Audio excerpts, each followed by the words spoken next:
नमस्कार दोस्तों, स्वागत है आपका स्टडी फॉर सिविल सर्विसेज में। वीडियो को पूरा देखिए। कोई भी आपका फीडबैक है, कोई सजेशन है, तुरंत वीडियो में कमेंट करके जरूर बताइए। अच्छा लगे तो वीडियो लाइक जरूर कर लीजिए और ऐसे वीडियो लगातार फ्री में पाने के लिए चैनल को तुरंत सब्सक्राइब कर लीजिए और बेल आइकन को जरूर टैप कर लीजिए ताकि आगे भी सारे वीडियो आपको मिलते रहे। यूट्यूब में फॉलो करते हैं तो प्लीज ये वाला फ्री टेलीग्राम चैनल जरूर ज्वाइन कर लीजिएगा। सारे नोटिफिकेशन, सारे अपडेट यहीं पे आते हैं, ध्यान रखिएगा। स्टडी फॉर सिविल सर्विसेज का कोई भी पेड ग्रुप अगर आपको ज्वाइन करना है तो सिर्फ 856480560660897523864455 यही नंबर है हमारे, सिर्फ जहां पे कॉल या व्हाट्सएप कर सकते हैं।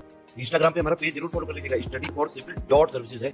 ट्विटर पे हमको जरूर फॉलो कर लीजिएगा, @study for civils है। सारे क्वेश्चन अटेम्प्ट करिए और स्कोर अपना तुरंत कमेंट करके बताइए। नमस्कार, स्टडी फॉर सिविल सर्विसेज के यूट्यूब चैनल में आप सबका मैं फिर से एक बार स्वागत करती हूं। और आज के अपने इस वीडियो में हम जो प्रीवियस ईयर के क्वेश्चन पेपर हैं जिसमें से हमने इकोलॉजी एंड एनवायरनमेंट के पार्ट को उठाया है, तो जितने भी प्रीवियस ईयर के क्वेश्चंस हैं उनको यहाँ पर हम डिस्कस करेंगे इकोलॉजी एंड एनवायरनमेंट के।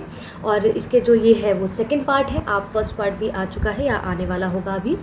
तो इसी तरह से आप इन वीडियोस को अच्छे से प्रॉपर देखिए ताकि आप अपने अभ्यास को निरंतर बनाए रखिए, ताकि आने वाली परीक्षा में अगर इस तरह का कोई प्रश्न आपसे पूछा जाता है तो आप वहाँ पर गलती ना करें। तो चलिए बिना किसी देरी के शुरू करते हैं आज के अपने प्रश्नों को। पहला प्रश्न है आपके सामने कि एक पारिस्थितिकी तंत्र में ऊर्जा की मात्रा एक पोषण स्तर से अन्य स्तर में स्थानांतरण के पश्चात बढ़ती है, घटती है, स्थिर रहती है या बढ़ सकती है। यानी कि जो energy during the transfer from one trophic level to another in and ecosystem की बात करा है कि इंक्रीज़ होता है, डिक्रीज़ होता है या रिमेन्स कंस्टेंट होता है या में इंक्रीज़ और डिक्रीज़ हो सकता है। तो यहाँ पर इस प्रश्न का उत्तर क्या होगा हमारा ऑप्शन बी। यानी कि इसको इस तरह से समझिए कि जो एक पारिस्थितिकी तंत्र में जो ऊर्जा का प्रवाह होता है वो अजैविक प्रणाली से जैविक प्रणाली की दिशा में होता है। और क्या होता है कि जब ऊर्जा एक पोषण स्तर से अन्य स्तर में स्थान जो है परिवर्तित करती है, स्थान परिवर्तन करती है, तब उसका कुछ ह्रास हो जाता है यानी कि घट जाती है। अर्थात हर पोषण स्तर पर उपलब्ध ऊर्जा की मात्रा घटती जाती है, इसलिए शीर्ष मांसाहारियों को सबसे कम ऊर्जा की प्राप्ति होती है। क्लियर हो गया है। चलिए अगले प्रश्न की ओर बढ़ते हैं अब हम। जीवभार का पिरामिड किस पारिस्थितिकी तंत्र में उलट जाता है? यानी कि यहाँ पर पिरामिड ऑफ बायोमास रिवर्स्ड की बात करा है, वन, तालाब, घासीय स्थल या शुष्क स्थल। तो यहाँ पर इस प्रश्न का उत्तर आपका क्या हो जाता है? देखिए यहाँ पर इस प्रश्न का आपका उत्तर हो जाएगा ऑप्शन बी। क्यों? देखिए इसको ऐसे समझिए, जो पारिस्थितिकी तंत्र है ना उसके विभिन्न स्तरों के प्रति इकाई क्षेत्र में उपस्थित जीवभार के जितने भी रेखा चित्र निरूपण को जीवभार का पिरामिड कहते हैं। देखिए स्थलीय जो पारिस्थितिकी तंत्र में जीवभार का पिरामिड सीधा होता है, जबकि आप देखेंगे जलीय पारिस्थितिकी तंत्र में जीवभार यानी कि इसका तालाब में जीवभार का पिरामिड जो है वो उल्टा होता है। जैसे तालाब हो गया, यहाँ पर किसकी बात करें? जलीय पारिस्थितिकी तंत्र की, तो वहाँ पर उलट जाता है पिरामिड यानी कि उल्टा हो जाता है। तो यहाँ पर क्या कह रहा है? जीवभार का पिरामिड किस पारिस्थितिकी तंत्र में उलट जाता है? तो यहाँ पर तालाब हो जाएगा। ठीक है, चलिए आगे देखते हैं अब हम। पारिस्थितिकी तंत्र में तत्वों के चक्रण को क्या कहते हैं? रासायनिक चक्र, जैव भू रासायनिक चक्र, भू वैज्ञानिक चक्र या भू रासायनिक चक्र। तो यहाँ पर क्या कह रहा है कि rotation of elements in an ecosystem called. तो इस प्रश्न का उत्तर आपका क्या हो जाता है? यहाँ पर देखिए ऑप्शन बी, यानी कि जैव भू रासायनिक चक्र जो है पारिस्थितिकी तंत्र में तत्वों के चक्रण को जैव भू रासायनिक चक्र कहते हैं। देखिए पारिस्थितिकी तंत्र में जो अजैविक तत्व होते हैं उन अजैविक तत्वों के जैविक व्यवस्था में परिवर्तन तथा हम कह सकते हैं इन जैविक तत्वों के अजैविक रूप में पुनरागमन के प्रारूप को जैव भू रासायनिक चक्र कहते हैं। और इसलिए यहाँ पर क्या दिया गया? आंसर बी हो जाता है इसका, यानी कि जो केमिकल साइकिल की यहाँ पर बात की गई है। अगले प्रश्न की ओर बढ़ते हैं। निम्नलिखित में से कौन एक जैविक अनुक्रमण की प्रावस्थाओं का सही क्रम है? तो which of the following is the correct sequence of phases of biological sequencing? तो नग्नीकरण, प्रवास, अस्थापन, प्रतिक्रिया, स्थिरीकरण। इसी तरह से यहाँ पर कुछ चार जो है वो ऑप्शंस आपको दिए गए हैं। तो इसका सही क्रम जो होगा एक जैविक अनुक्रमण की प्रावस्थाओं का सही क्रम है ऑप्शन ए, यानी कि नग्नीकरण, प्रवास, अस्थापन, प्रतिक्रिया और स्थिरीकरण, यानी कि न्यूडेशन, माइग्रेशन, एसिस, रिएक्शन एंड स्टेबलाइजेशन। ठीक है, ऐसा क्यों है? देखिए जो ओडम नामक एक वैज्ञानिक थे उन्होंने इस अनुक्रमण को एक क्रमागत विधि के द्वारा बताया है। जैसे जैविक अनुक्रमण का सही क्रम क्या है?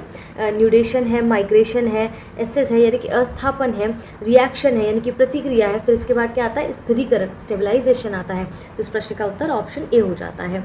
चलिए अगले प्रश्न की ओर बढ़ते हैं। पारिस्थितिकी स्थायी मितव्ययिता है ये किस आंदोलन का नारा है? Ecology is a permanent economy is the slogan of which movement? Appiko आंदोलन, नर्मदा आंदोलन, चिपको आंदोलन या उपयुक्त में से कोई नहीं।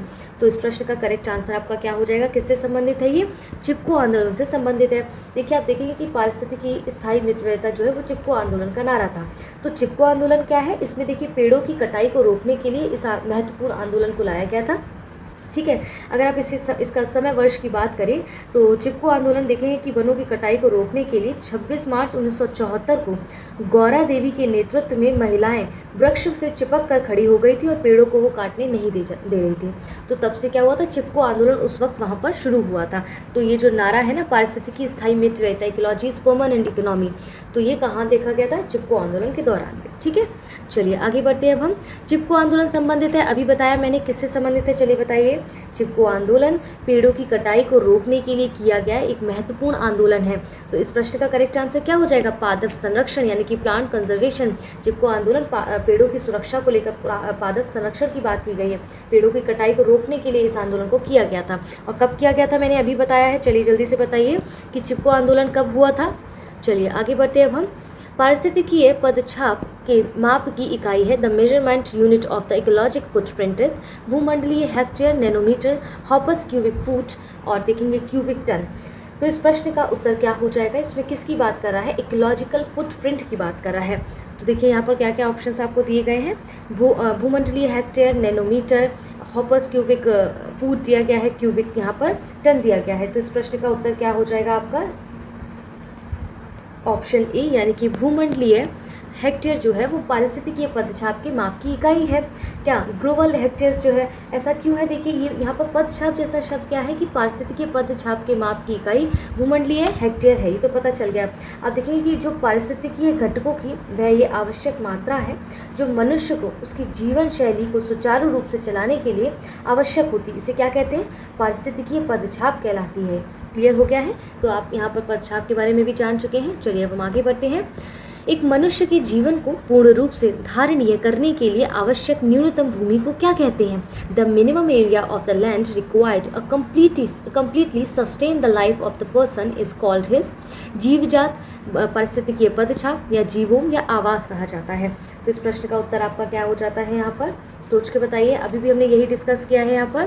तो इस प्रश्न का करेक्ट आंसर होगा ऑप्शन बी यानी कि पारिस्थितिकीय पदछाप। देखिए वही बताया ना कि पारिस्थितिकीय घटकों की वह आवश्यक मात्रा है जो मनुष्य को उसकी जीवन शैली को सुचारू रूप से चलाने के लिए आवश्यक होती है। तो वो क्या होता है?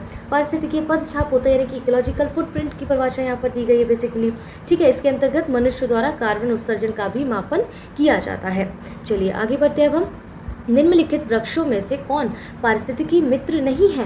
तो देखिए बबूल, यूकेलिप्टस, नीम या पीपल। तो इस प्रश्न का उत्तर क्या होगा? जो उसका शत्रु है, मतलब इको फ्रेंडली नहीं है वो, तो उसका शत्रु है, पारिस्थितिकी का मित्र नहीं है, तो वो यूकेलिप्टस है। समझिए कैसे। देखिए यूकेलिप्टस को ना उसकी अत्यधिक जल ग्रहण करने की शक्ति के कारण उसे पर्यावरण का शत्रु कहा जाता है। इसको जिस स्थान पर लगा दिया जाता है वहाँ की मिट्टी का जल स्तर काफ़ी नीचे चला जाता है और दैट्स वाई इसको क्या कहते हैं? इको फ्रेंडली ट्रीज नहीं कहा जाता है। स्पष्ट हो गया? अब की बार कभी पूछा जाए तो कंफ्यूजन नहीं होगा ना। चलिए आगे बढ़ते हैं अब हम। अगला प्रश्न है हमारा, निम्नलिखित वृक्षों में से कौन सा वृक्ष पर्यावरणीय संकट माना जाता है? बबूल, अमलतास, नीम या यूकेलिप्टस। अभी क्या बताया था? पर्यावरणीय संकट मान रहा है, मतलब कि यहाँ पर क्या कह रहा है? जो इन्वायरमेंटल हैजर्ड है, यानी कि यहाँ पर इसको trees is a considered to be an environmental hazard, वही कि उसका शत्रु माना जाता है। किसको बताया था? यूकेलिप्टस को। व्याख्या मैं आपको ऊपर बता चुकी हूँ। चलिए आगे देखते हैं अब हम। दो भिन्न समुदायों के बीच का संक्रांति क्षेत्र कहलाता है। The transitional zone between two distinct community is known as ecotype, ecate, ecosphere, ecotone। तो इस प्रश्न का करेक्ट आंसर आपका क्या हो जाएगा यहाँ पर?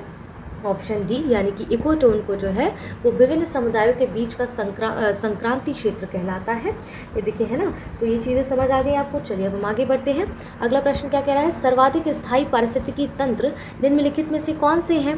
विच of the following is the most stable ecosystem? मरुस्थल, पर्वत, महासागर या वन। तो इस प्रश्न का करेक्ट आंसर आपका क्या हो जाएगा यहाँ पर? इस प्रश्न का उत्तर होगा ऑप्शन सी यानी कि महासागर है वो सर्वाधिक स्थायी पारिस्थितिकी तंत्र है।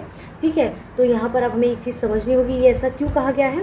देखिए ये समझिए इसको ऐसे। देखिए कुछ इस तरीके के डायग्राम है जो पारिस्थितिकी तंत्र के इकोटोन की स्थिति को बताता है। उसको कुछ देखिए इससे थोड़ा अलग है, लेकिन इसमें यहाँ पर महासागर की बात की गई है, इसलिए आपको यहाँ पर मेंशन कर रही हूँ। जैसे हमारा इस तरह से हम इसको इस डायग्राम को देख सकते हैं। ये क्या है, हमारा इकोटोन है, ठीक है। ये क्या हुआ, हमारा इकोटोन है, ठीक है। ऊपर भी प्रश्न आया था, इसलिए मैं आपको एक बार और यहाँ पर क्लियर कर देती हूँ। ये हमारा इकोटोन है। यहाँ पर देखेंगे ये समुदाय है, ठीक है, ये समुदाय है। इसको हम यहाँ पर समुदाय ए यानी कि जंगल से इंडिकेट कर सकते हैं ये। इसके बाद हम यहाँ पर देखते हैं समुदाय बी क्या है। ये समुदाय बी क्या है, घास स्थल है। ये क्या था, हमारा जंगल था। ये क्या है, हमारा घास स्थल है, ठीक है। चलिए अगले प्रश्न की ओर हम बढ़ते हैं। सर्वाधिक स्थायी पारिस्थितिकी तंत्र निम्नलिखित में से कौन है, मरुस्थल, पर्वत, महासागर या वन। तो इस प्रश्न का करेक्ट आंसर क्या हो जाएगा आपका, ऑप्शन सी, यानी कि महासागर जो है वो मोस्ट स्टेबल इकोसिस्टम है। चलिए आज के अपने अगले प्रश्न को देखिए। निम्नलिखित में से किसने सर्वप्रथम गहन पारिस्थितिकी शब्द का प्रयोग किया है, ई.पी. ओडम ने, सी. रॉनकियर ने या ई.एफ.ई. क्लीमेंट्स ने या अर्नीज नेस ने। किसकी बात कर रहा है, डीप इकोलॉजी शब्द किसने सबसे पहले गढ़ा था। इसमें ऑप्शन होगा, ऑप्शन डी इस प्रश्न का उत्तर होगा, यानी कि अर्नीज नेस ने। और कब किया था सर्वप्रथम प्रयोग इसका, कब किया था, 1973 में किया था, ठीक है। क्या आप में से कोई बता सकता है ये गहन पारिस्थितिकी क्या होता है। और इसके अलावा किसी ने और भी कुछ यहाँ पर शब्द सुना है डीप इकोलॉजी के साथ साथ, जैसे शैलो इकोलॉजी के बारे में अगर पढ़ा हो तो डीप इकोलॉजी और शैलो इकोलॉजी में क्या डिफरेंस होता है, कोई अगर जानता है तो बताइएगा ज़रूर। चलिए अब हम आगे बढ़ते हैं। यहाँ पर अगला प्रश्न है पारिस्थितिकी निकेत, ठीक है, नीचे है एक्चुअली ये। यहाँ पर देखिए माफ़ी चाहती हूँ, यहाँ पर निशे है, यहाँ पर निकेत नहीं है। देखिए यहाँ पर निशे की बात की गई है। तो ये संकल्पना जो है किसके द्वारा प्रतिपादित की गई थी, निशे की संकल्पना। तो आप देखेंगे यहाँ पर इस प्रश्न का करेक्ट आंसर क्या हो जाएगा आपका, ऑप्शन ए, यानी कि ग्रिनेल ने जो है वो निशे की परिकल्पना जो है संकल्पना को प्रतिपादित किया था। आप देखेंगे कि जोसेफ ग्रिनेल ने सर्वप्रथम 1970 में इस शब्द को प्रस्तुत किया था, जिसे इन्होंने सूक्ष्म आवास यानी कि माइक्रो हैबिटेट्स कहा था। किसने कहा था, ग्रिनेल ने इसको क्या कहा था, माइक्रो हैबिटेट्स कहा था। और इस शब्द की परिकल्पना कब आई थी, इस संकल्पना को प्रतिपादित कब किया गया था, 1917 में। चलिए आगे देखते हैं अब हम। निम्नलिखित में से कौन किसी जल निकाय में घनत्व प्रवणता को दर्शाती है, इकोक्लाइन, हेलोक्लाइन, पिक्नोक्लाइन, इसके बाद है थर्मोक्लाइन। तो इस प्रश्न का उत्तर आपका क्या हो जाएगा यहाँ पर, ऑप्शन सी, पिक्नोक्लाइन। देखिए ऐसे समझना है इसको कि पिक्नोक्लाइन किसी जल निकाय में घनत्व प्रवणता को दर्शाती है। किसकी बात कर रही हूँ मैं, पिक्नोक्लाइन की, ठीक है। वहीं हेलोक्लाइन जो है वो किसी जल निकाय में लवणता प्रवणता को प्रदर्शित करती है। वहीं थर्मोक्लाइन किसी जल निकाय में गहराई के साथ तापमान परिवर्तन को दर्शाती है। क्लियर हो गया है। और यहाँ पर किसकी बात कर रहा है, जल निकाय में घनत्व प्रवणता। तो जल निकाय में घनत्व प्रवणता किसके अंतर्गत दर्शाया जाता है, पिक्नोक्लाइन, ठीक है, पिक्नोक्लाइन इस प्रश्न का करेक्ट आंसर हो जाएगा। चलिए आगे देखते हैं अब हम। अगला प्रश्न क्या है, जैव विविधता को यानी कि बायोडाइवर्सिटी को परिभाषित किया जाता है किसी पर्यावरण में विभिन्न प्रजातियों की श्रेणी। दूसरा देखिए, किसी पर्यावरण में रोजाना और मौसमी परिवर्तन, एक प्रजाति की दूसरी प्रजाति से भिन्नता, भौतिक घटकों का किसी पर्यावरण पर प्रभाव। तो यहाँ पर इस प्रश्न का करेक्ट आंसर आपका हो जाएगा ऑप्शन ए, किसी पर्यावरण में विभिन्न प्रजातियों की श्रेणी जो है बायोडाइवर्सिटी होती है। The range of different species is in an environment. इसको इससे समझना है कि किसी पर्यावरण में, देखेंगे पर्यावरण में जातियाँ कई समुदायों में संगठित रहती हैं और ये समुदाय एक परितंत्र में पाए जाते हैं। इसी के आधार पर बायोडाइवर्सिटी का मापन किया जाता है। जैव विविधता अल्फा, बीटा, गामा नामक श्रेणियों में विभाजित की जाती है और ये विभाजन वर्ष 1972 में विटकर ने किया था। किसने किया था, विटकर ने 1972 में किया था। क्लियर हो गया है। इस प्रश्न का आंसर आपका ऑप्शन ए हो जाता है। चलिए, जैव विविधता का अर्थ अभी बताया है मैंने। क्या है जैव विविधता का अर्थ, विभिन्न प्रकार के पादप एवं वनस्पति, विभिन्न प्रकार के जंतु, एक निर्धारित क्षेत्र में विभिन्न प्रकार के पादप एवं जंतु, विभिन्न प्रकार के विदेशागत पादप एवं जंतु, ठीक है। बायोडाइवर्सिटी मीन्स क्या होता है, ऑप्शन सी होगा यहाँ पर करेक्ट, एक निर्धारित क्षेत्र में विभिन्न प्रकार के पादप एवं जंतु। क्योंकि अभी क्या बताया कि किसी पारिस्थितिकी तंत्र में विद्यमान सजीव पौधों, सजीव प्राणियों की बात हम अगर करें तो उसमें पौधे और जंतु आते हैं कि विविधता को ही जैव विविधता के रूप में परिभाषित किया जाता है। तो एक निर्धारित क्षेत्र में विभिन्न प्रकार के पादप और जंतुओं की बात क्या करता है, जैव विविधता होती है। क्लियर हो गया है। चलिए अब आप बताइए कि जैसे ये जैव विविधता जो है, तो ये जैव विविधता में कुछ विभाजन भी मैंने आपको बताया था, किन श्रेणियों में विभाजित किया जाता है, जैसे अल्फा, बीटा, गामा। तो ये किसके द्वारा विभाजन किया गया था, 1972 में, और किसके द्वारा, विटकर के द्वारा। अभी ऊपर बताया है, ये रिविजन के लिए मैं आपको फिर फिर से याद दिला दे रही थी। जैव विविधता का सबसे महत्वपूर्ण पहलू क्या है? भोजन, औषधि, औद्योगिक उपयोग, पारिस्थितिकी तंत्र का निर्वहन। तो इस प्रश्न का करेक्ट आंसर आपका क्या हो जाएगा यहाँ पर? देखिए, इस प्रश्न का करेक्ट आंसर होगा ऑप्शन डी, यानी कि पारिस्थितिकी तंत्र का निर्वहन। जैव विविधता का सबसे महत्वपूर्ण पहलू है पारिस्थितिकी तंत्र का निर्वहन है। ये कार्य विभिन्न स्तरों पर किया जाता है, क्योंकि बायोडायवर्सिटी आनुवांशिक, जाति, समुदाय व परितंत्र के स्तर पर विभिन्न प्रकार के कार्य करते हैं, जिससे पारिस्थितिकी तंत्र का निर्वहन करता है। ठीक है, क्या होता है कि विभिन्न प्रकार के कार्य करके इस पारिस्थितिकी तंत्र का निर्वहन करती है। वही चीज़ यहाँ पर दी गई है। क्लियर हो गया है? चलिए, निम्नलिखित में से कौन सा कारक, यानी कि which one of the following is the most important factor responsible for the decline of biodiversity? तो जैव विविधता के ह्रास के लिए सर्वाधिक महत्वपूर्ण कारक कौन सा हो सकता है?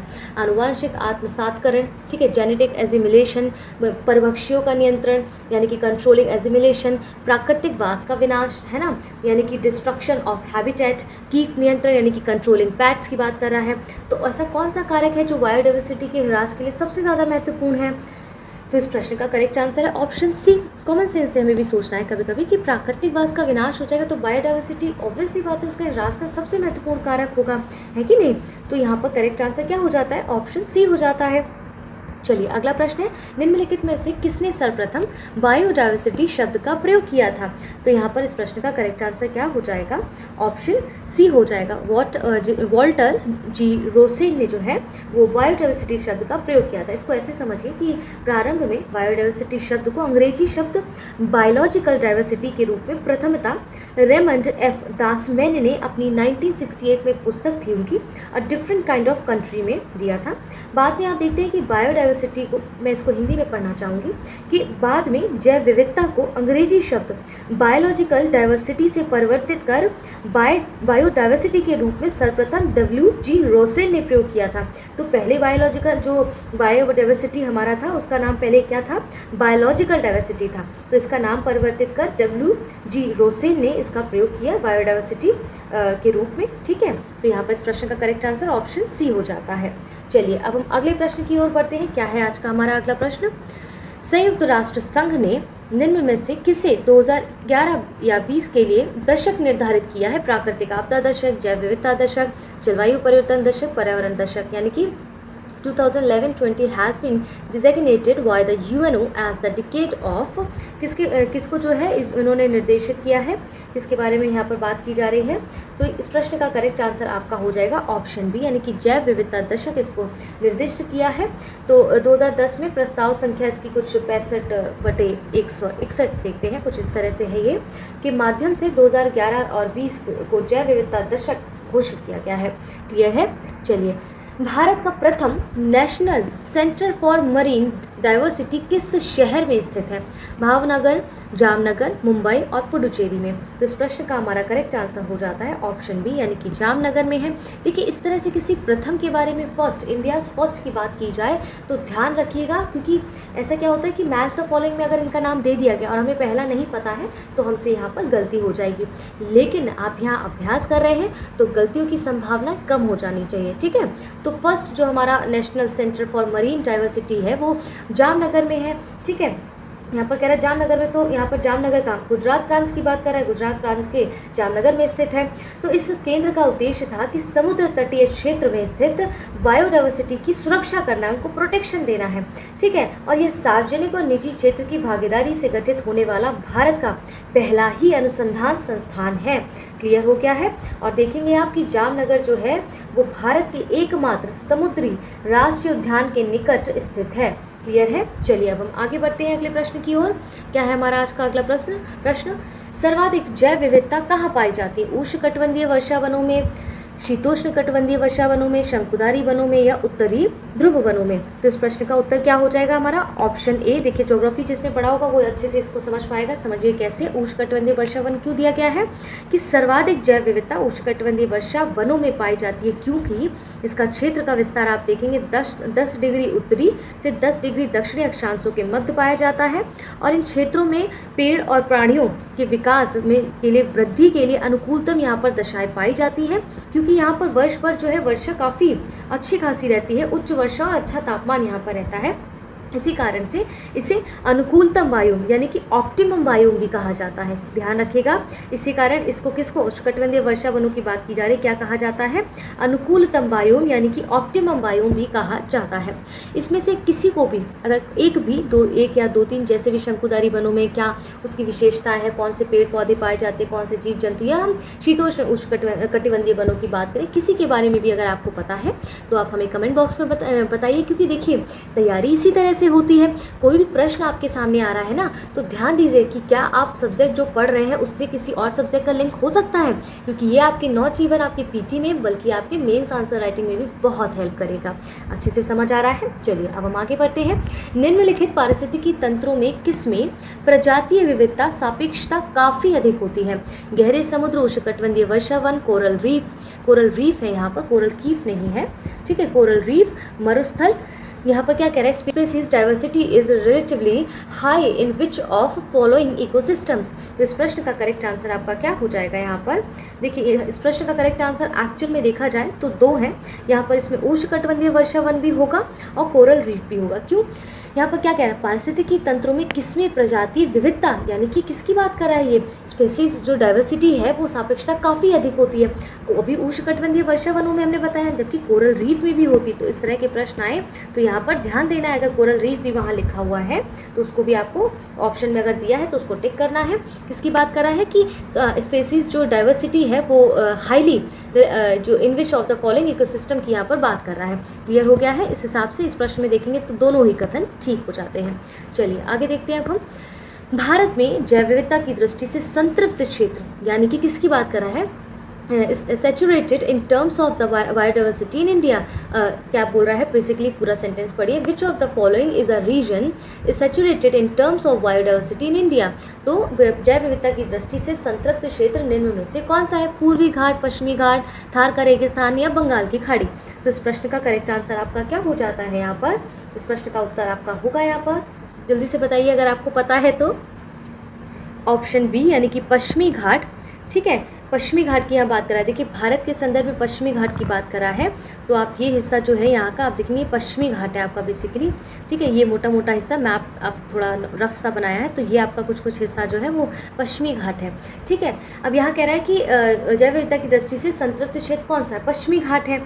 तो इसको ऐसे समझिए कि भारत एक ऐसा देश है जो उल्लेखनीय जैव विविधता को प्रदर्शित करता है, जिसमें 18 विशाल विविध देशों की कुल स्तनधारियों का 7.6%, पक्षियों का 12.6% और सरीसृपों का 6.2% और उभयचरों की 4.4% आबादी है।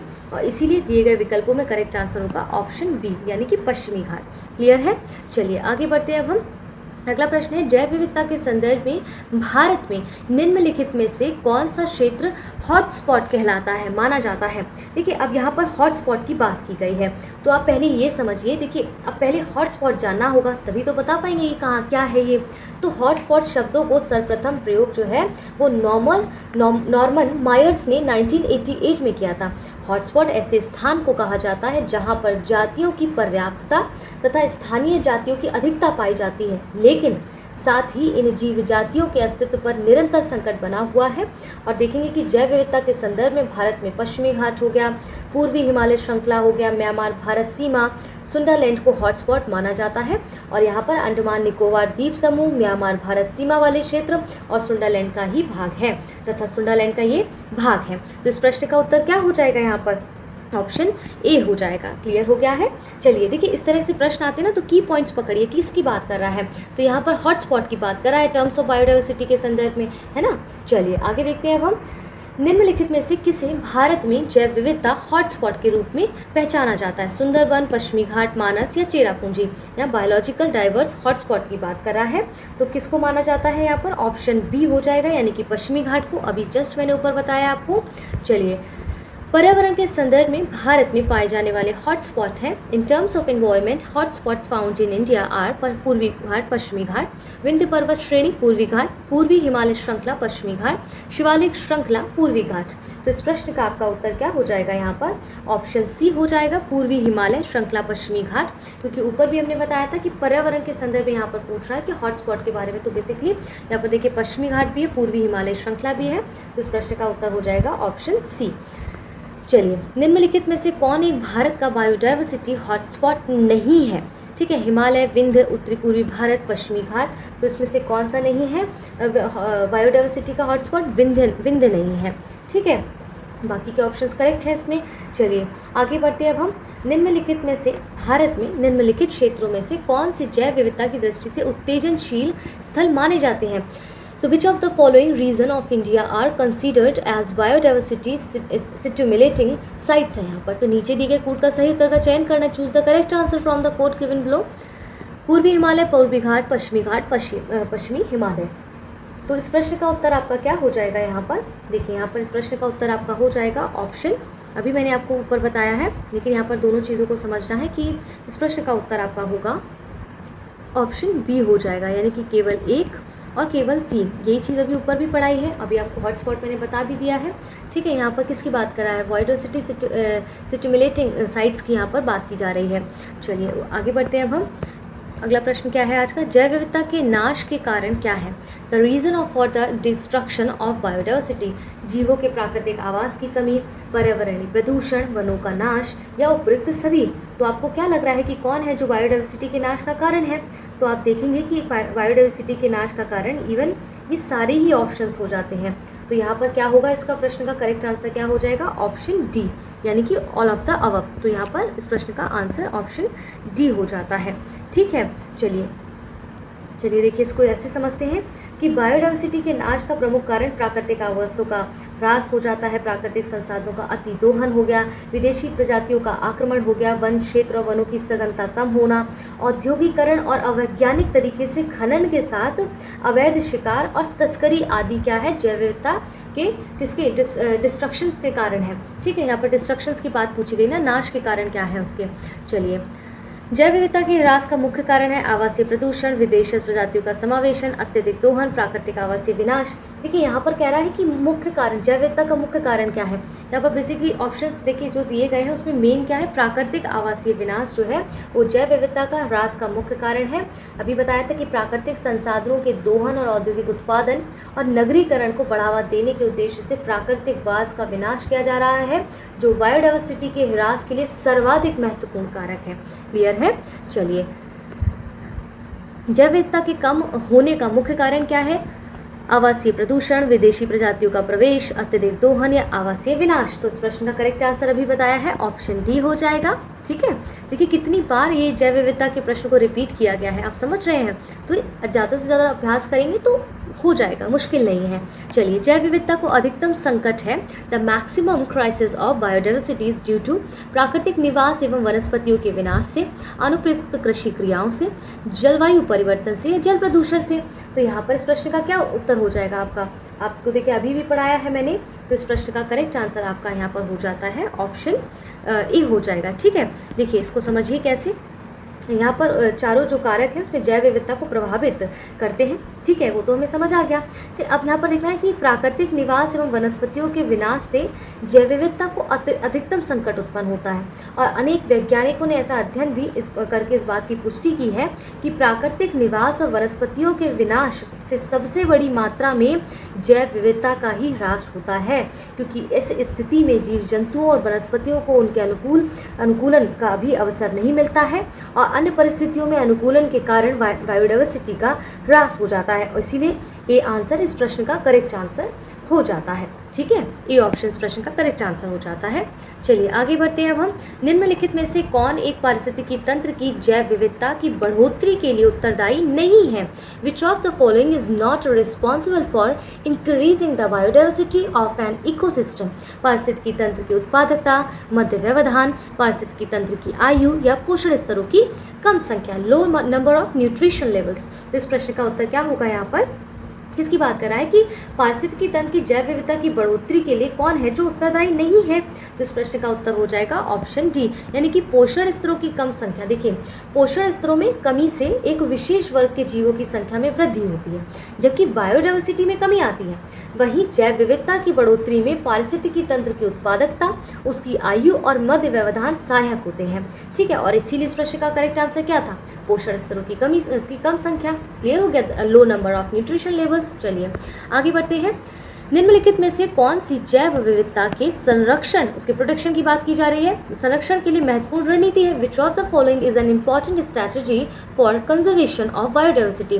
जैव मंडल रिजर्व, वनस्पतिक उद्यान, राष्ट्रीय पार्क यानी कि नेशनल पार्क, जंगली जंतु अभयारण्य की वाइल्ड लाइफ सेंचुरी। देखिए, ज़रूरी नहीं है कि अगर आप हिंदी माध्यम से प्रश्नों को पढ़ रहे हैं तो आप उसी का चयन करें। यहाँ पर देखिए, राष्ट्रीय पार्क हो गया, जंगली जंतु अभयारण्य हो गया, तो हम बेसिकली जैसे आम बोलचाल में क्या बोलते हैं, wild life sanctuary, national park, तो इन शब्दों को पकड़ने की कोशिश करिए, है ना। ज़रूरी नहीं है कि हिंदी से तैयारी करें तो हिंदी में ही पढ़ना है। कुछ चीज़ें ऐसी हैं जिन्हें इंग्लिश में जानना बहुत ज़रूरी हो जाता है। मैं तो कहती हर चीज़ इसमें जानिए जो भी आप तैयारी कर रहे हैं, क्योंकि जब भी प्रश्न अगर गलत आता है प्रश्न पत्र में, तो अधिकतर आप देखेंगे कि जो अधिकतर नहीं, हमेशा ही आप देखते हैं कि मतलब obviously both are same thing, तो आप देखते हैं कि इंग्लिश वाला ही मान्य होता है एंड ऑफ द डे। तो ध्यान रखिए, यहाँ पर नेशनल पार्क और वाइल्ड लाइफ सेंचुरी की बात कर रहा है। तो इस प्रश्न का हम वापस आते हैं, इस प्रश्न का हमारे क्या उत्तर होगा कि कौन सी जैव विविधता के संरक्षण के लिए महत्वपूर्ण रणनीति है? तो ऑप्शन ए यानी कि जैव मंडल रिजर्व, बायोस्फीयर रिजर्व की बात की जा रही है कि बायोडाइवर्सिटी के प्रोटेक्शन के लिए महत्वपूर्ण रणनीति क्या है? जैव मंडल रिजर्व यानी कि बायोस्फीयर रिजर्व है। जैव मंडल रिजर्व की स्थापना का उद्देश्य प्राकृतिक एवं अर्ध प्राकृतिक भूमि पर इन सिटू जैव विविधता का संरक्षण करना है, जबकि जैव विविधता संरक्षण के लिए इन सिटू जो है वो एक्स सिटू तकनीकें, किस किस की तकनीक, कौन कौन सी तकनीक अपनाई जाती है जैव विविधता संरक्षण के लिए? इन सिटू और एक्स सिटू तकनीकें अपनाई जाती हैं। अभी जब हम और आगे प्रश्न पढ़ेंगे उसमें कहीं पर मैं आपको बताऊंगी इन सिटू और एक्स सिटू क्या होता है। घबराने की जरूरत नहीं है, जैसे जैसे प्रश्न आएंगे वैसे वैसे हम टर्मिनोलॉजी को समझते चले जाएंगे। चलिए धैर्य बनाए रखिए, आगे बढ़ते हैं। निम्नलिखित में से कौन सा स्ववासन संरक्षण रणनीति का उदाहरण नहीं है? Which of the following is not an example of इन सिटू? अभी मैंने बताया इन सिटू प्रोटेक्शन स्ट्रैटेजी। तो देखिए, यहाँ पर बात आई है भाई अब इन सिटू की, तो चलिए इन सिटू को पहले हम समझ लेते हैं क्या है। यहाँ पर क्या पूछ रहा है कि निम्नलिखित में स्ववासन, देखिए अब स्ववासन दे दिया, स्ववासन संरक्षण, बड़ा ही मतलब पढ़ने से ही बड़ा घबराहट होने लगती, भाई किसकी बात कर रहा है? तो यहाँ पर किसकी बात कर रहा है? इन सिटू की बात की जा रही है। तो चलिए पहले हम इन सिटू को समझते हैं। देखिए, इसको ऐसे समझिए कि राष्ट्रीय उद्यानों और वन्य जीव अभयारण्यों में इन सिटू संरक्षण जो है उनके द्वारा आनुवांशिक विविधता का रखरखाव किया जाता है। तो जब किसी वनस्पति या जीवों का संरक्षण उनके मूल प्राकृतिक आवास में, ध्यान रखिए, जब किसी वनस्पति या जीवों को प्रोटेक्शन उनके मूल प्राकृतिक आवास क्षेत्र में किया जाता है तो उसे इन सिटू संरक्षण कहते हैं। अब वहीं आपने एक टर्म सुना होगा एक्स सिटू, तो जबकि उन्हें कहीं दूसरे स्थान पर संरक्षित किया जाता है, किसकी बात कर रहा है? जिसमें जीवों और वनस्पतियों को दूसरे स्थान पर संरक्षित किया जाता है तो उसे एक्स सिटू कहा जाता है। अब वापस आते हैं हम इस प्रश्न पर, क्योंकि यहाँ पर इन सिटू प्रोटेक्शन स्ट्रैटेजी हमने पढ़ ली क्या है।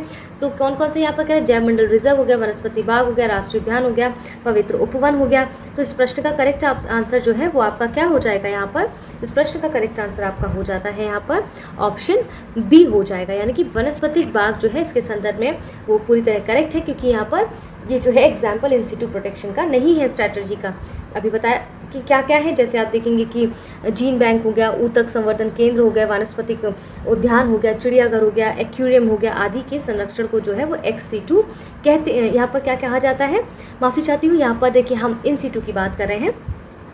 तो यहाँ पर मैंने आपको इन सिटू की जो भी परिभाषा बताई है तो उसके आधार पर ऑप्शन बी जो है वो यहाँ पर करेक्ट हो जाता है। क्लियर हो गया है? चलिए आगे देखते हैं अब हम। अगला प्रश्न क्या है? निम्नांकित में से क्रायो बैंक एक्स सिटू, अभी एक्स सिटू की बात करा है, संरक्षण के लिए कौन सी गैस समानता प्रयोग होती है? Nitrogen, oxygen, carbon dioxide, methane. तो which of the following gas is commonly used in cryo bank for ex situ conservation? तो यहाँ पर देखिए अभी बताया कि एक्स सिटू क्या होता है, ठीक है, वो तो समझ आ गया क्या होता है। अब कह रहा है कि उसके संरक्षण के लिए जो है कौन सी समानता गैस प्रयोग की जाती है? तो नाइट्रोजन की जाती है, ठीक है। तो एक्स सिटू संरक्षण एक ऐसी प्रक्रिया है जिसके द्वारा वनस्पतियों एवं जानवरों की विलुप्त प्राय प्रजातियों का संरक्षण उनके प्राकृतिक आवास से पृथक किया जाता है। एक्स सिटू संरक्षण के तहत जीवित शुक्राणु अंडों और भ्रूणों के नमूनों को अत्यंत कम तापमान पर द्रवित नाइट्रोजन में संरक्षित किया जाता है। क्लियर हो गया है? चलिए इस प्रश्न का उत्तर क्या है? ऑप्शन ए हो जाएगा। निम्न में से कौन एक प्रवाल विरंजन का सबसे अधिक प्रभावी कारक है? तो which of the following is the most effective factor of coral bleaching? देखिए प्रवाल विरंजन दैट मीन्स कोरल ब्लीचिंग की बात कर रहा है। सागरीय प्रदूषण, सागरों की लवणता में वृद्धि, सागरीय जल के सामान्य तापमान में वृद्धि, ठीक है। फिर आप देखते हैं इसमें ऑप्शन क्या है लास्ट में, रोगों एवं महामारियों का फैलना। तो इस प्रश्न का करेक्ट आंसर क्या होगा? Option C. देखिए प्रवाल विरंजन यानी कि कोरल ब्लीचिंग का सबसे अधिक प्रभावी कारण क्या है? सागरीय जल में सामान्य तापमान में वृद्धि। तो यहाँ पर देखेंगे कि समुद्री तापमान हो गया, अम्लता में वृद्धि हो गया, वैश्विक ऊष्मन मतलब समझ रहे हैं, ग्लोबल वार्मिंग की बात कर रही हूँ मैं। ग्लोबल वार्मिंग सहित पर्यावरण दबाव के कारण होता है, जिससे सहजीवी शैवाल का मोचन और प्रवालों की मृत्यु दोनों घटित होते हैं। इसलिए इस प्रश्न का करेक्ट आंसर ऑप्शन सी हो जाता है। तो rise is normal temperature of sea water is the correct answer.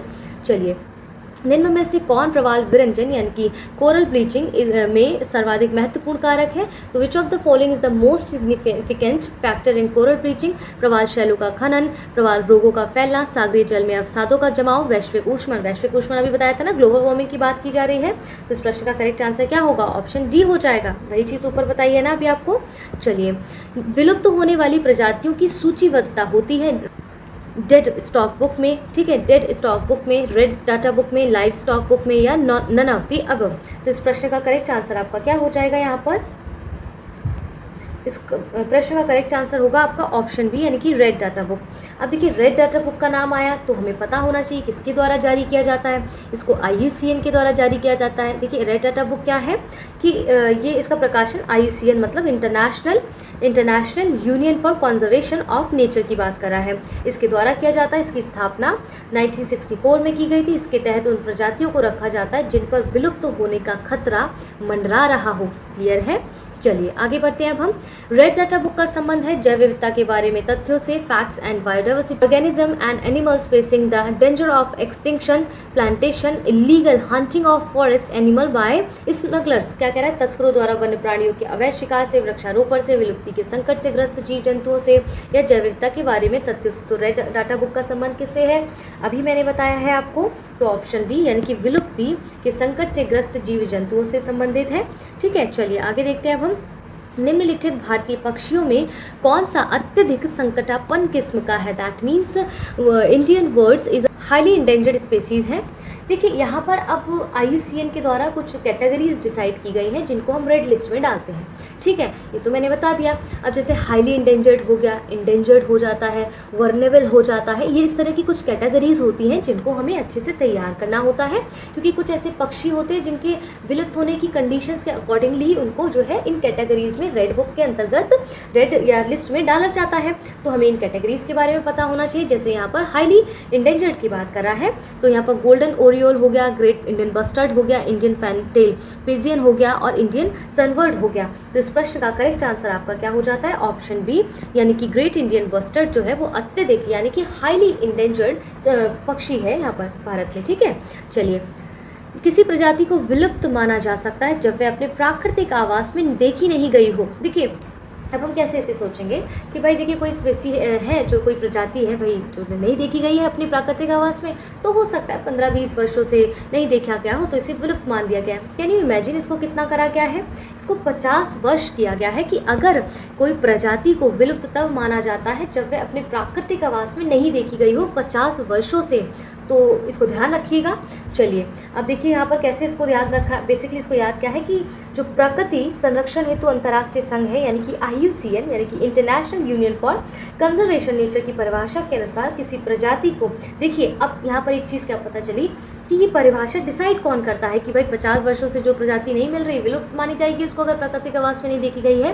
तो IUCN की परिभाषा के अनुसार किसी प्रजाति को तब एक्सटिंक्ट यानी कि विलुप्त माना जाता है जब अपने प्राकृतिक आवास में 50 वर्ष से नहीं देखी गई हो। ठीक है, क्लियर हो गया। चलिए आगे बढ़ते हैं। हम कौन सी ड्रग गिद्धों की समष्टि में ह्रास के लिए उत्तरदायी है? Recently which of the following drug has been reported at responsible for vulture death? ठीक है, इसके बाद यहाँ पर क्या ऑप्शन दिए गए? एस्पिरिन है, ठीक है, एस्पिरिन हो गया, क्लोरोक्विन हो गया, इसके बाद देखेंगे डिक्लोफिनेक सोडियम हो गया, फिर पेनिसिलिन हो गया। तो इस प्रश्न का करेक्ट आंसर आप क्या होगा बता सकते हैं क्या आप में से कोई? तो इस प्रश्न का आपका करेक्ट आंसर हो जाता है ऑप्शन सी। इसको ध्यान से पढ़िए, बहुत इंपॉर्टेंट है ये, अपने आप में समझिए इसको। जो डिक्लोफिनेक जो सोडियम है वो एक साधारण सी दर्द निवारक यानी कि पेन किलर है बेसिकली, जिसका उपयोग पेन किलर यहाँ पर ध्यान से सुनिए, जिसका उपयोग किसानों द्वारा पशुओं के लिए दर्द निवारक के रूप में एवं बुखार के उनके इलाज के लिए किया जाता है। दरअसल जब डिक्लोफिनेक सोडियम के उपयोग के दौरान पशु मर जाता है और उसी मरे हुए पशु का जब मांस गिद्ध एक बार भी खा लेता है, अगर उसको एक बार भी खा लेता है तो 30 डेज दैट मीन्स 1 मंथ के अंतर अंतर उसकी मृत्यु हो जाती है। किसकी? गिद्ध की बात की जा रही है। तो इस दवा के कुप्रभाव का अंदाज़ा इससे लगाया जा सकता है कि पिछले 10 वर्षों में यदि हम देखें, अब हम तो इस संख्या को काफ़ी, ये वर्ष जो है वो काफ़ी 20 वर्षों में परिवर्तित लगभग हो चुका है कि भारत, नेपाल और पाकिस्तान में करोड़ों गिद्धों की मौत इसमें हो चुकी है। किसके कारण? डिक्लोफिनेक सोडियम एक जो मेडिसिन है, पेन किलर है, उसके कारण। ठीक है, स्पष्ट हो रहा है सारी चीज़ें। चलिए आगे बढ़ते हैं अब हम। अगला प्रश्न क्या कहता है आज का हमारा?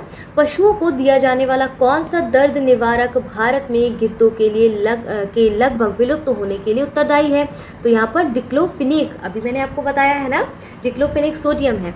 चलिए आगे बढ़ते हैं अब हम। भारत में गिद्धों की कमी का मुख्य कारण क्या है? यहाँ पर ध्यान दीजिए, विषाणु संक्रमण, जीवाणु संक्रमण, जानवरों को दर्द निवारक देना, जानवरों को एस्ट्रोजन इंजेक्शन देना। तो इस प्रश्न का जो उत्तर है वो क्या हो जाएगा हमारा? इस प्रश्न का उत्तर है ऑप्शन सी, जानवरों को दर्द निवारक देना। वही मैंने आपको अभी पेन किलर की बात बताई थी, याद है तो जरा जल्दी से बताइए किस पेन किलर की बात की है मैंने, क्या नाम था उसका? अभी बताया, देखिए है ना। इसी तरह से यहाँ लिखते जाइए, देखिए पूछा जा रहा है जो कुछ भी आपसे। चलिए आगे बढ़ते हैं। रामसर सम्मेलन संरक्षण से संबंधित था, जैव ईंधन के, वनों के, नम भूमि के, शुष्क भूमि के। तो इस प्रश्न का उत्तर क्या हो जाएगा आपका? यहाँ पर पूछ रहा है कि रामसर सम्मेलन की यहाँ पर बात पूछी गई है। तो पहले आपको ये समझना होगा कि रामसर सम्मेलन किसकी बात कर रहा है, वो किससे संबंधित है। तो यहाँ देखिए कि रामसर सम्मेलन जो है वो आर्द्र भूमि यानी कि वेटलैंड के प्रोटेक्शन से संबंधित है। रामसर ईरान में अवस्थित एक नगर है। 2 फरवरी 1971 में यहीं हुई एक बैठक के बाद इस कन्वेंशन की नींव पड़ी और 1975 में पूरी तरह क्रियान्वित हुआ। रामसर में हुई बैठक के कारण ही इसे रामसर कन्वेंशन के नाम से जाना जाता है। ठीक है, तो ये किससे संबंधित है आप बता सकते हैं? तो ये नम भूमि यानी कि आर्द्र भूमि से संबंधित है। जहाँ भी रामसर सम्मेलन देखिए ये आर्द्र भूमि से संबंधित है। ठीक है, आर्द्र भूमि की यहाँ पर बात की जा रही है बेसिकली।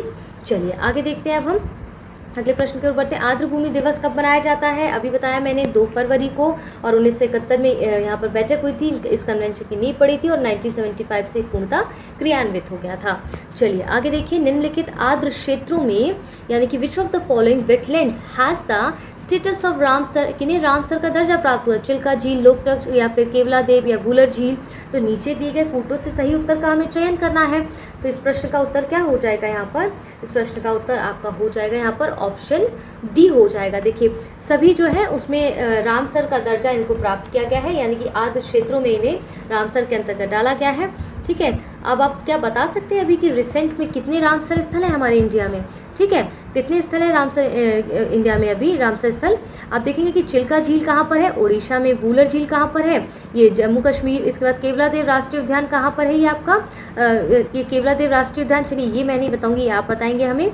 इसके बाद लोकटक झील कहाँ पर है, मणिपुर में है। तो मैंने क्या 2 चीज़ें यहाँ पर पूछी हैं कि कितने रामसर स्थल वर्तमान में हमारे भारत में हैं। दूसरा पूछा है कि जो केवलादेव राष्ट्रीय उद्यान है वो कहाँ पर है और कब स्थापित हुआ था। ठीक है, चलिए आगे बढ़ते हैं अब हम। निम्नलिखित में से कौन सा विकल्प रामसर कन्वेंशन के अंतर्गत रामसर स्थल है? गोदावरी डेल्टा, कृष्णा डेल्टा या सुंदरबन या भोज आर्द्र स्थल। तो इस प्रश्न का उत्तर देखिए 2 है यहाँ पर। सुंदरबन भी हो जाएगा रामसर कन्वेंशन के अंतर्गत और भोज आर्द्र स्थल भी हो जाएगा।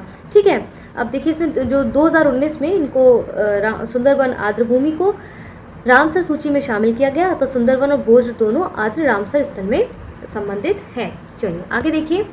अगला प्रश्न है, पारिस्थितिकीय निकाय के रूप में आर्द्र भूमि निम्नलिखित में से किस हेतु उपयोगी है? पोषक पुनर्प्राप्ति के चक्रण हेतु, पौधों द्वारा अवशोषण के माध्यम से भारी धातु को अवमुक्त करने हेतु, तलछट रोककर नदियों का गादीकरण कम करने हेतु या उपयुक्त सभी। लेट्स सी, यहाँ पर देखते हैं। As an ecosystem wetlands are useful for which of the following. ठीक है, तो यहाँ पर क्या होगा इस प्रश्न का उत्तर? यहाँ पर इस प्रश्न का उत्तर आपका हो जाएगा, सारे ही ऑप्शंस यहाँ पर करेक्ट है। देखिए जो वेटलैंड्स होते हैं ना, आर्द्र भू क्षेत्रीय जलीय और शुष्क स्थलीय पारिस्थितिकी तंत्र के बीच के क्षेत्र होते हैं यहाँ पर जिसकी बात की गई है। आर्द्र भू क्षेत्र प्रकृति में पानी को सोखने और छानने के विशाल स्पंज होते हैं। ये पोषक पदार्थों की मात्रा को कम करके तलछटों को हटाकर जल को शुद्ध करते हैं और बाढ़ के दौरान नम भूमियां पानी में मौजूद तलछट और पोषक तत्वों को अपने में समा लेती हैं और सीधे नदी में जाने से रोकती हैं। क्लियर हो गया है? चलिए अब हम आगे देखते हैं अगले प्रश्न की ओर। चलिए अगला प्रश्न क्या है आज का हमारा। भारतीय राष्ट्रीय जैविक विविधता प्राधिकरण स्थापित किया गया। National biodiversity authority India was established in 2003 Chennai में, 2003 बेंगलुरु में, फिर आप देखते हैं इसमें 2003 हैदराबाद में या फिर 2003 केरला में। तो इस प्रश्न का करेक्ट आंसर क्या हो जाएगा, ऑप्शन ए यानी कि 2003 में। ठीक है, चलिए आगे बढ़ते हैं। अब हम अगला प्रश्न क्या कहता है हमारा, निम्नलिखित में से कौन एक प्रजाति के विलोपन, विच of the following is not responsible for the extinction of one species. तो व्यापक निकेत हो गया, बड़े आकार वाला शरीर हो गया, संकुचित निकेत हो गया, आनुवंशिक भिन्नता में कमी हो गया। देखिए यहाँ पर संकुचित निकेत नहीं है बल्कि नीचे है यहाँ पर, ठीक है, नैरो नीचे है यहाँ पर। ठीक है, तो आप क्लियर हो गया। तो इस प्रश्न का उत्तर क्या हो जाएगा, ऑप्शन ए यानी कि व्यापक यहाँ पर नीचे की बात की गई है। ठीक है, किसकी बात की गई, निच की बात की गई है, निकेत नहीं है यहाँ पर, निच है। चलिए यहाँ पर ये देखिए ब्रॉड निच की बात की गई है। तो व्यापक निच यानी कि ब्रॉड निच किसी प्रजाति के विलोपन के लिए उत्तरदायी नहीं होता है। बाकी के ऑप्शंस करेक्ट हैं यहाँ पर। चलिए आगे देखते हैं। सी वकथार्न के विश्वव्यापी मार्केट की बड़ी संभावनाएं हैं। इस पेड़ के बेर में विटामिन और पोषक तत्व प्रचुर होते हैं। चंगेज खान ने इसका प्रयोग अपनी सेना की ऊर्ज्वस्विता को उन्नत करने के लिए किया था। रूसी कॉस्मोनाटों ने इसके तेल को कॉस्मिक विकिरण से बचाव के लिए किया था। भारत में ये पौधा कहाँ पाया जाता है। There is a huge potential in the world wide market of sea buckthorn. The perm of this tree is rich in vitamin and nutritions. यहाँ पर किसकी बात कर रहा है, चंगेज खां। ठीक है, यहाँ पर देखिए चंगेज खां भी मेरे ख्याल से गलत ही लिखा हुआ है यहाँ पर। ठीक है, Changez Khan used to it upgrade the energetics of his army. Russian cosmonaut used its oil to protect it from cosmic radiation. Where is this plant found in India? Nagaland, Ladakh, Kodaikanal, इसके बाद है पुडुचेरी। ठीक है, पौंडीचेरी की यहाँ पर बात की गई है बेसिकली। तो यहाँ पर इस प्रश्न का उत्तर क्या हो जाएगा, ऑप्शन बी यानी कि लद्दाख में पाया जाता है। ये जो हमारा सीवक थोर्न जो लद्दाख की पहाड़ी पर पाया जाने वाला एक पेड़ है, ध्यान से सुनिएगा। इस पेड़ की बेर में विटामिन और पोषक तत्व प्रचुर मात्रा में पाए जाते हैं। चंगेज खान ने इसका प्रयोग अपनी सेना की ऊर्ज्वस्विता, ठीक है, ऊर्ज्वस्विता यहाँ पर लिखा हुआ है कि उन्नत करने के लिए किया जाता था। और रूसी कॉस्मोनाट ने इसके तेल को कॉस्मिक विकिरण के बचाव के लिए प्रयोग किया था। क्या आप बता सकते हैं यहाँ पर ये कॉस्मिक रेडिएशन की क्या बात कर रहा है, what is cosmic radiation, do you know that? If you know that can you please comment me कि व्हाट इज कॉस्मिक रेडिएशन। ठीक है, चलिए आगे बढ़ते हैं। अब हम किस पर्यावरण में जैव द्रव्यमान का वार्षिक उत्पादन न्यूनतम होता है? In which environmental the annual production of biomass is minimum? गहरे सागर, प्रेरी, पतझड़ी वन या टैगा? तो इस प्रश्न का करेक्ट आंसर आपका क्या हो जाएगा यहाँ पर, ऑप्शन ए हो जाएगा यानी कि गहरे सागर, जो जैव द्रव्यमान के उत्पादन की दृष्टि से उष्णकटिबंधीय वर्षा वन प्रथम स्थान पर आते हैं और गहरे सागर में वार्षिक स्तर पर नगण्य जैव द्रव्यमान उत्पादन होता है। क्लियर है? चलिए इस प्रश्न को देखते हैं। विश्व जैव विविधता दिवस कब मनाया जाता है? बायोडायवर्सिटी डे इज सेलिब्रेटेड, ठीक है, वर्ल्ड, ये तो कब मनाया जाता है? तो यहाँ पर किसकी, विश्व जैव विविधता की वर्ड की बात करा है, तो ये 22 मई को बेसिकली मनाया जाता है। यहाँ पर ध्यान रखिएगा, ऑप्शन बी इस प्रश्न का करेक्ट आंसर हो जाता है। देखिए क्या था कि यहाँ पर जैव विविधता संबंधी मुद्दों पर जागरूकता और समझ को बढ़ाने के उद्देश्य से संयुक्त राष्ट्र ने 22 मई को अंतर्राष्ट्रीय जैव विविधता दिवस घोषित किया था। आप देखेंगे लेकिन 29 दिसंबर 1993 से जैव विविधता अभी समय प्रभावी हुआ था, लेकिन यूएनओ द्वारा, आप देखेंगे विश्व की बात करा है तो यूएनओ द्वारा 22 मई को जैव विविधता दिवस मनाया जाता है। क्लियर हो गया है? चलिए आगे देखते हैं। टुमारोज बायोडायवर्सिटी, देखिए टुमारोज बायोडायवर्सिटी के लेखक या लेखिका कौन है? वंदना शिवा, बीके शर्मा, एमएस स्वामीनाथन, मेधा पाटकर। तो इस प्रश्न का करेक्ट आंसर आपका हो जाएगा ऑप्शन ए यानी कि वंदना शिवा। इन्होंने जो है वो 2000 में प्रकाशन वर्ष इसका रहा है, जो एक सक्रिय पर्यावरण कार्यकर्ती और भूमंडलीकरण विरोधी लेखिका भी हैं। चलिए ग्रीन हाउस गैसों की संकल्पना की थी, किसने की थी ग्रीन हाउस गैसों की संकल्पना? तो इस प्रश्न का उत्तर क्या होगा आपका, ऑप्शन सी हो जाएगा यानी कि जोसेफ फोरियर ने की थी। और कब की थी? 1824 में की थी, है ना, 1824 में की थी। मैं तो आपको बताऊंगी कि ग्रीन हाउस गैसों में कौन कौन सी गैसें आती हैं, यदि आपको पता है तो यहाँ बताइए ग्रीन हाउस गैसेस कौन कौन सी होती हैं, है ना। आगे तो मैं बताऊंगी लेकिन आप आपको कुछ करना है कि नहीं, देखिए आप थोड़ा सा हेल्प करेंगे तभी तो मज़ा आएगा ना पढ़ने में। तो ग्रीन हाउस गैसों में कौन कौन सी गैसें आती हैं? पर्यावरण में ग्रीन हाउस प्रभाव, ठीक है, green house effect increases in the environment के प्रभाव में वृद्धि होती, कार्बन मोनोऑक्साइड के कारण, कार्बन डाइऑक्साइड के कारण, ऑक्सीजन के कारण, उपयुक्त में से कोई नहीं। तो किसके कारण होती है? ऑप्शन बी यानी कि कार्बन डाइऑक्साइड के कारण। चलिए मैं यही बता देती हूँ, अब तो ये प्रश्न सामने आ गया है। तो ग्रीन हाउस गैसें वायुमंडल में उपस्थित वह गैसें होती हैं जो तापीय अवरक्त विकिरण की रेंज के अंतर्गत विकिरणों को, रेडिएशंस का अवशोषण और उत्सर्जन करती हैं। पृथ्वी में वायुमंडल में पाई जाने वाली प्रमुख ग्रीन हाउस गैसें हैं, ध्यान दीजिए, वेरी इंपॉर्टेंट, जलवाष्प, carbon dioxide, methane, nitrous oxide तथा क्लोरोफ्लोरोकार्बन यानी कि CFC। क्लियर हो गया है? तो ऊपर जो मैंने प्रश्न पूछा था, जल्दी से यहाँ पर स्क्रॉल करके थोड़ी चीटिंग कर सकते हो और उसका आंसर दे सकते हैं आप। मजाक की बात कर रही हूँ, ऑनेस्टली आपको आंसर देना है वहाँ पर। चलिए आगे बढ़ते हैं। अब हम निम्नलिखित में से कौन सा गैस समूह ग्रीन हाउस प्रभाव में योगदान देता है?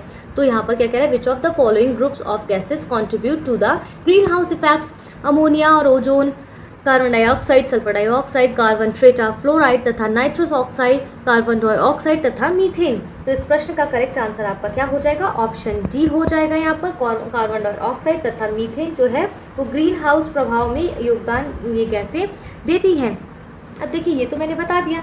यहाँ पर एक चीज़ समझिए, इसमें ना कुछ जैसे परसेंटेज होता है कि ग्रीन हाउस, जैसे विभिन्न गैसों का ग्रीन हाउस प्रभाव या वैश्विक के तापन के प्रति कुछ अपेक्षित योगदान है, वो कुछ इस प्रकार से रहता है। जैसे जलवाष्प का लगभग 60% होता है, कार्बन डाइऑक्साइड का देखेंगे 26%, मीथेन वहीं 4 से 9%, ओजोन जो लगभग रहता है 3 से 7%, नाइट्रस ऑक्साइड 1.5% एंड क्लोरोफ्लोरोकार्बन या अन्य देखेंगे 0.1 से लेकर 0.4% रहता है।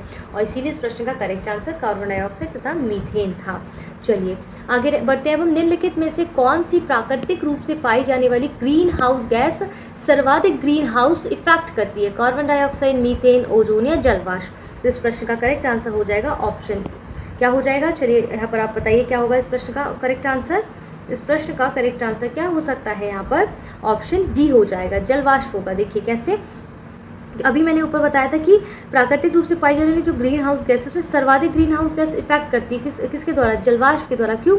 जलवाष्प लगभग 60% होता है उसमें, ठीक है, और बाकी के धीरे धीरे कम होते जाते हैं। चलिए आगे देखते हैं। अब हम अगला प्रश्न क्या है आज का हमारा?